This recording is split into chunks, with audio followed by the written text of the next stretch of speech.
Hello everyone, चलिए start करते हैं। मैनेजमेंट अकाउंटिंग का जो पहला चैप्टर है उसकी एक ही यूनिट है जो है nature and scope of management accounting. एक बार डिस्कस कर लेते हैं हम क्या क्या इसमें कवर करेंगे इस चैप्टर में।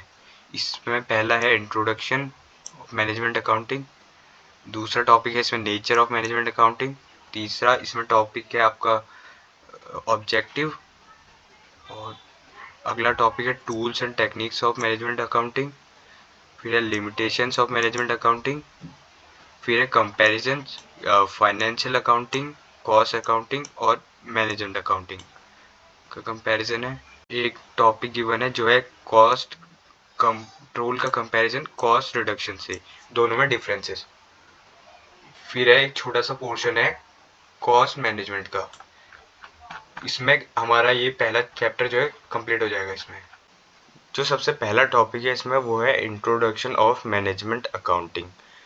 जो मैनेजमेंट है वो अकाउंटिंग इंफॉर्मेशन को पढ़कर इफेक्टिवली प्लान करता है और ऑर्गेनाइज करता है और कंट्रोल करता है द ऑपरेशंस जो है एंटिटी का, ताकि जो एंटिटी का ओवरऑल गोल है वो अचीव हो सके।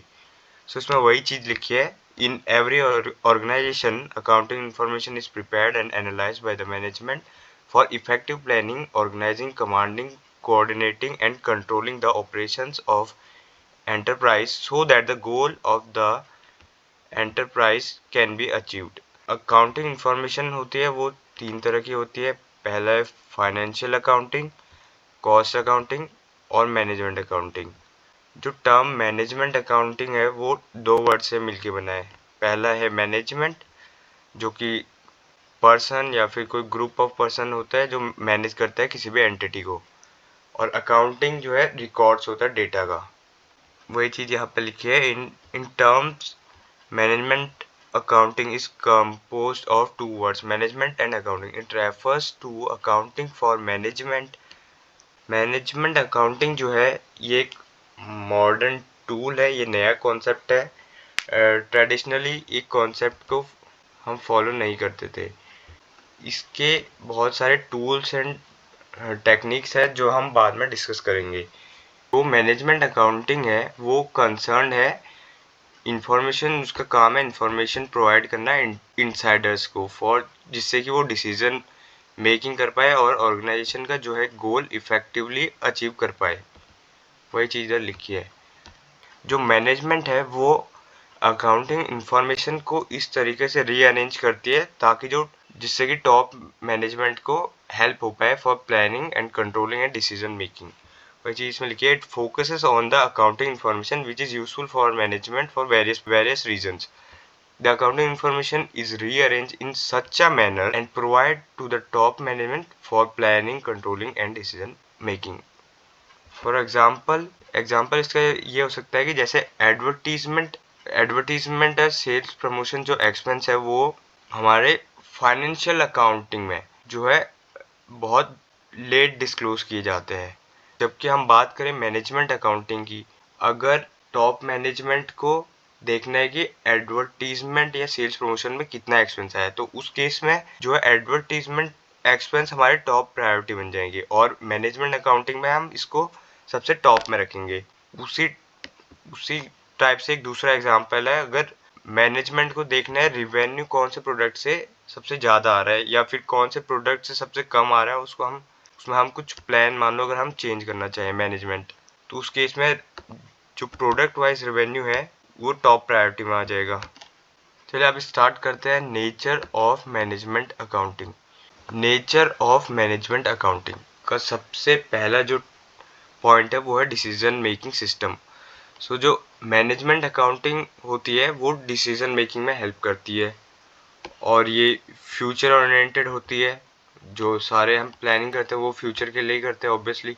ये इंटरनल यूज़ है, केवल मैनेजमेंट यूज़ करती है इसको, और ये सेलेक्टिव नेचर का है। जो मैनेजमेंट अकाउंटेंट होता है वो केवल वही इंफॉर्मेशन को कलेक्ट करता है जो टॉप मैनेजमेंट को रिक्वायर है फॉर डिसीजन मेकिंग। फिर अगला आता है no rigid.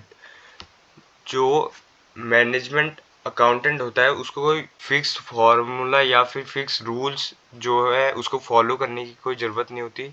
Just like an accountant की जिसको जो कंपनीज एक्ट है उसका भी फॉलो करना पड़ता है रूल्स इन, और जो है अकाउंटिंग स्टैंडर्ड्स को भी उसको फॉलो करना पड़ता है। बट मैनेजमेंट अकाउंटिंग के केस में ऐसा नहीं है। चलिए अगला जो इसका नेचर है वो है ऑप्शनल। ये कोई मैनेजमेंट अकाउंटिंग कोई कंपलसरी नहीं है, ये मैनेजमेंट बस खुद के लिए बनाता है फॉर अपने डिसीजन मेकिंग करने के लिए। चलो डिस्कस कर लेते हैं सारे टॉपिक्स को। और उससे पहले एक पॉइंट ये है कि जो ये जो नेचर है यही बाद में जाके सेम आंसर आप लिख सकते हो difference between management accounting and financial accounting के बीच में। अगर मान लो एग्जाम में आता है डिफरेंस बताओ, तो ये जो नेचर है ना बेसिकली यही आप लिख सकते हो डिफरेंस में। फॉर एग्जांपल मैनेजमेंट अकाउंटिंग जो है फ्यूचर ओरिएंटेड है, वही जो फाइनेंशियल अकाउंटिंग है वो हिस्टोरिक बेस्ड है, वो एक्चुअल में जो डेटा है वही प्रेजेंट करता है, जबकि मैनेजमेंट अकाउंटिंग फ्यूचर ओरिएंटेड है। नेचर ऑफ मैनेजमेंट अकाउंटिंग में सबसे पहला आता है डिसीजन मेकिंग सिस्टम। जो मैनेजमेंट अकाउंटिंग है वो यूजफुल है for decision making. Management accounting is useful in decision making. It uses various techniques and collects and analyze the information figures relating to cost, profit, saving of each of the variable alternative in order to make sound decisions. जो अगला point है वो है future oriented. Management accounting है वो ऐसा accounting system है which is directly related to future course of event as it is concerned with planning, decision making and controlling which relates to the future period. Hence, it's the primary nature of management accounting is it's futuristic. जो planning है वो हम obvious सी बात है future के लिए करते हैं। इंटरनल यूज, ये जो फाइनेंशियल अकाउंटिंग होती है वो एक्सटर्नल के लिए बनती है, जबकि जो मैनेजमेंट अकाउंटिंग है वो बनती है केवल इंटरनल यूज के लिए। हम इसको कहीं भी पब्लिश नहीं करते हैं। अगला पॉइंट है सेलेक्टिव नेचर। मैनेजमेंट अकाउंटेंट जैसे कि अभी बताया था, मैनेजमेंट अकाउंटिंग वही डेटा कलेक्ट करता है जो रिक्वायर्ड है फॉर डिसीजन मेकिंग। अगला पॉइंट है इसमें ऑप्शनल। मैनेजमेंट अकाउंटिंग बिल्कुल ऑप्शनल है, ये कोई लॉ इसको मैंडेट नहीं करता है कहीं भी। It is purely voluntary in nature, no rigid in. जैसे कि फाइनेंस अभी बताया था, जैसे कि फाइनेंशियल अकाउंटिंग में accountant different norms and rules को फॉलो करता है जो as per accounting standards. But presentation जो है अकाउंट मैनेजमेंट अकाउंटिंग में बहुत ज़्यादा फ्लेक्सिबल है, क्योंकि इसके एज सच कोई नॉर्म्स एंड रूल्स वगैरह नहीं है। फिर अगला टॉपिक आता है हमारा ऑब्जेक्टिव ऑफ मैनेजमेंट अकाउंटिंग। इसमें ओवरव्यू दे रखा है, ऐसे डिस्कस कर लेते हैं एक बार। ऑब्जेक्टिव है प्लान, इफेक्टिवली प्लान करना, कंट्रोल करना प्लान के हिसाब से, ऑब्वियसली डिसीजन बनाना, एनालाइज करना डेटा को। किसी भी चीज को इफेक्टिवली प्लान करके अगर हम इफेक्टिवली कंट्रोल करेंगे तो उससे जो है एंटिटी की ओवरऑल एफिशिएंसी बढ़ जाएगी, और जिससे कि प्लान है तो कोऑर्डिनेशन बढ़ जाएगा, और अल्टीमेटली जो प्रॉफिट है वो बढ़ जाएगा। डिस्कस कर लेते हैं चलो टॉपिक्स को वन बाय वन। इसमें है पहला प्लानिंग। जो ऑब्जेक्टिव है मैनेजमेंट अकाउंटिंग का है वो है फोरकास्ट करना on the basis of the information available, and setting goals, framing policy, determining the alternative course of action, and deciding on program of activities. The techniques which are used in management accounting are budgeting, standard costing, variance analysis, etc. अगला है controlling. Management accounting is useful device of managerial control. It is important function of management accounting. Controls means measurement and evaluation of performance. Thus, management accounting helps management in discharging its control function successfully through the budgetary control and standard costing. Decision making based on information, management को decision बनाने होते हैं ताकि जो है goals जो है organisation के वो अचीव हो सके। The main objective of management accounting is to help in decision making and analyze data and interpret information. Classifying, analyzing, and interpretation of data. By doing this exercise, the data become more understandable and explanatory for the management. अगला point है increasing efficiency. By setting norms, the management accounting evaluates the performance and helps in improving the efficiency. Coordinating. Budgeting is one of the techniques that creates sync between objective of the organization as a whole with the objective of all the departments. For instance, preparing functional budgets in the first instance and then coordinating the whole activities for the concern by integrating all the functional budgets into one known as master budget. तो जो भी departmental budgets होते हैं उनको consolidate करके जो master budget बनाया जाता है ताकि सारे कॉस्ट को हम कवर कर सके सारे डिपार्टमेंट्स के। Increase profitability. अगर मैनेजमेंट सही से प्रॉपर प्लान करेगी और उसको एग्जीक्यूट करेगी तो ऑब्वियसली बात है हमारा प्रॉफिट बढ़ जाएगा। जो मैनेजमेंट अकाउंटिंग का अल्टीमेट पर्पस है वो है प्रॉफिट, ताकि जिससे हमारा प्रॉफिट बढ़े। Management accounting can help company lower its operational expense.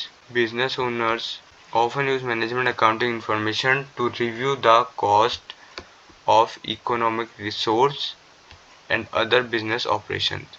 This information allows owners to take better decisions related to cost and ultimately help increasing the profitability of the organization. Performance evaluation. क्योंकि हम plan करते हैं और proper एक goal set करते हैं तो इससे हम एस्टिमेट कर सकते हैं कि कैसी जिस हिसाब से हमारी परफॉर्मेंस थी वो इनफ थी गोल अचीव करने के लिए या फिर नहीं थी। Setting goals, objective and standards and planning the best and economic course of action and then remeasuring and the measuring the performance on the basis of these helps the organization to increase the effectiveness and thereby motivate the members of the organization. इसमें आप देख लेना जो points आपको easy लगे आप वो cover कर सकते हो, वो याद कर सकते हो। ये सारे पॉइंट्स मुझे नहीं लगता आप याद करने की ज़रूरत है, वैसे तो आसान है, याद हो सकते हैं। अगला पॉइंट है tools and techniques of management accounting. ये टॉपिक जो उतना इम्पोर्टेंट नहीं है क्योंकि जो मॉड्यूल है जो बीकॉम का मॉड्यूल है उसमें भी केवल एक ही पेज दे रखा है इसका और इतना ही इंफॉर्मेशन इसकी दे रखी है, तो मुझे नहीं लगता है टॉपिक इतना ज़्यादा इम्पोर्टेंट है। बाकी एक बार रीड तो हम कर ही सकते हैं। Management accounting deals with number of tools and techniques to help the managers in better planning, controlling and decision making. जो इम्पोर्टेंट टूल्स है वो क्या क्या है देख लेते हैं। एक तो फाइनेंशियल प्लान करना, financial statement analysis, decision making tool है इसका, standard costing variance analysis, marginal costing, cost profit volume analysis, responsibility accounting, discounted cash flow, learning curve, ratio analysis, fund flow, value analysis, risk analysis. तो analysis वाले सारे points इसमें cover है। Topic है limitations of management accounting, जिसमें सबसे पहला topic है वो है evolutionary stage. Management accounting is completely a new discipline and it's still in development. A lot of research needs to be done to increase its scope. बहुत सारे basically ये newly introduced concept है for better management, तो इसको भी time लगेगा properly बनने में। दूसरा है obviously it involves huge investment in terms of man power, और जो अमाउंट इन्वॉल्व है, जो स्मॉल एंटिटीज़ है वो इतना खर्चा नहीं कर सकती कि वो एक अलग से मैनेजमेंट अकाउंटेंट हायर करे, तो इतना खर्चा स्मॉल एंटिटी नहीं करेगी, जो एक इसकी ये लिमिटेशन है। तीसरा पॉइंट है बेस्ड ऑन हिस्टोरिक डाटा। तो management accounting requires lot of information from financial accounts and cost accounts. Since these are prepared based upon past data and past data is inaccurate and not reliable for decision making. So the इसमें भी point है कि management accounting जो है वो future oriented है, but जो financial statement जो हम प्रिपेयर करते हैं और जो कॉस्ट अकाउंट्स प्रिपेयर करते हैं वो हमारा बेस्ड होता है पास्ट डेटा, वो हिस्टोरिकल डेटा होता है। तो एक इसकी लिमिटेशन है। अगला पॉइंट है opposition to change. Management accounting से जो हम प्लान्स बनाते हैं उसी प्लान के अकॉर्डिंग हम अपने एंटिटी के जो पुराने प्लान्स है वो चेंज करते हैं। तो जो चेंज करते हैं तो उससे जो एम्प्लॉयज़ की रोल्स और रिस्पॉन्सिबिलिटी है वो भी चेंज हो जाती है या फिर वो भी बढ़ जाती है, जिससे कि एम्प्लॉयज़ फ्रस्ट्रेट हो जाते हैं और इसलिए एम्प्लॉयज़ जनरली इसको पसंद नहीं करते हैं चेंज को। वही इसमें पॉइंट गिवन है, management accounting is different from traditional accounting practices, requires change in attitude and acceptance and support from employees. It calls for rearrangement of personnel and their activities, which is generally not liked by people involved. Not a substitute of management. एक limitation इसमें ये है कि management जो top level के management है वो ignore कर सकते हैं जो एडवाइस मैनेजमेंट अकाउंटेंट देते हैं। सो पढ़ लेते हैं, management accounting can not replace the management. Management accountant is only advisors to the management and can provide necessary data in decision making. Decision regarding implementation his advice is to be taken by the management. There is always a temptation to make it easy course of arriving at decision by the institution rather than going by the advice of the management accountant. तो advisers यानी कि जो management accountants जो advice देते हैं वो हो सकता है कि जो टॉप लेवल के मैनेजमेंट है उसको इग्नोर कर सकते हैं। चलिए अब पढ़ लेते हैं comparisons between financial accounting and cost accounting and management accounting. So एक एक करके इसमें कंपैरिजन गिवन है फाइनेंशियल अकाउंटिंग के मैनेजमेंट अकाउंटिंग से एंड मैनेजमेंट अकाउंटिंग के कॉस्ट अकाउंटिंग से। चलिए डिस्कस कर लेते हैं। सबसे पहला टॉपिक वो है फाइनेंशियल अकाउंटिंग। सबसे पहले है फाइनेंशियल मैनेजमेंट में ऑब्जेक्टिव। जो मेन ऑब्जेक्टिव होता है फाइनेंशियल अकाउंटिंग का वो होता है एंड रिजल्ट है वो डिस्क्लोज करना, कोई भी पर्टिकुलर कोई भी डेट को। जबकि मैनेजमेंट अकाउंटिंग का जो ऑब्जेक्टिव है वो है प्लानिंग। देखो, information that is use to plan. अगला बेसिस है एक्सटर्नल एंड इंटरनल यूजर्स। जो फाइनेंशियल अकाउंटिंग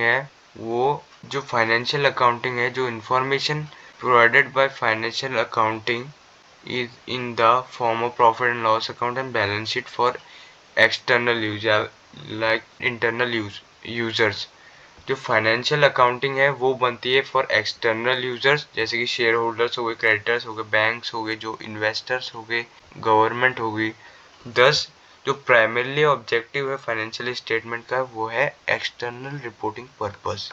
वेयरएज जो मैनेजमेंट अकाउंटिंग है उसमें जो इंफॉर्मेशन जो है वो प्रिपेयर करी जाती है केवल मैनेजमेंट के लिए, यानी कि प्राइमरीली जो इसका यूज है वो है इंटरनल रिपोर्टिंग प्रोसेस। अगला है statutory requirement.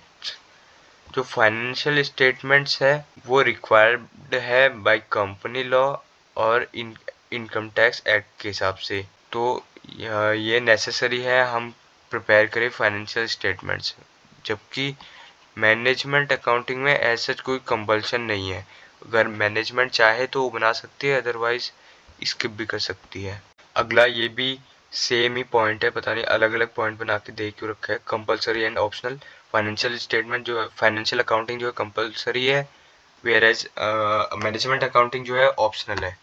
Rigid and flexible. जो फाइनेंशियल स्टेटमेंट्स प्रिपेयर होते हैं वो अकाउंटिंग स्टैंडर्ड्स के हिसाब से प्रिपेयर होते हैं, यानी कि तुम अपने हिसाब से चेंज नहीं कर सकते। वेयर एज मैनेजमेंट अकाउंटिंग में ऐसा कोई रूल्स एंड रेगुलेशंस तो है नहीं, ये अपने हिसाब से जैसा मैनेजमेंट चाहे उस हिसाब से प्रिपेयर कर सकते हैं। Historical and futuristic.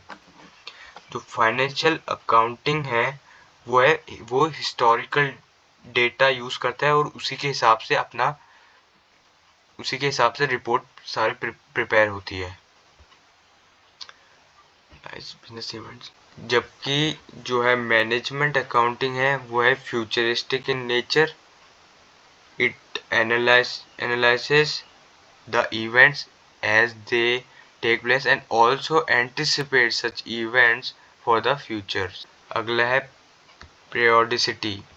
जो रिपोर्ट्स है वो ईयर टू ईयर बेसिस बनती है, और जो मैनेजमेंट अकाउंटिंग है वो कभी भी बन सकती है। अगर टॉप मैनेजमेंट को रिक्वायरमेंट है कभी भी बन सकती है, वीकली, एक दिन में, या फिर मंथली, जब भी मैनेजमेंट को रिक्वायरमेंट है। अगला है monetary and non monetary.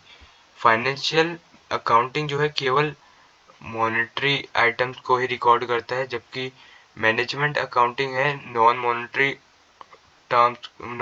Items को भी कंसिडर करता है, जैसे कि quantity of material consumed, labour hours, machine hours, quantity produced and sold and so on.